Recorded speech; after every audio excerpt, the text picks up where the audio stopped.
تیسرا سوال ہے انہی کا، کیا حنبلی اہل الحدیث ہوتے ہیں؟ حنبلی اہل الحدیث نہیں ہوتے. اس سے پہلے سوال اس طرح کے سوالات کا جوابات دیے جا چکے ہیں.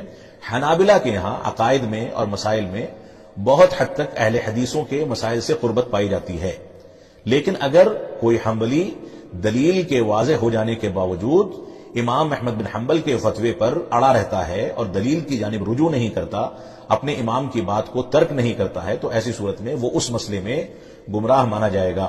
لہذا حنبلی ان لوگوں کو کہا جاتا ہے جو قرآن و سنت کو تو تسلیم سب کرتے ہیں. حنبلی ان کو کہا جاتا ہے جو امام احمد بن حنبل کی فقہ کی جانب اپنی نسبت کرتے ہیں یا اس کے مطابق چلتے ہیں.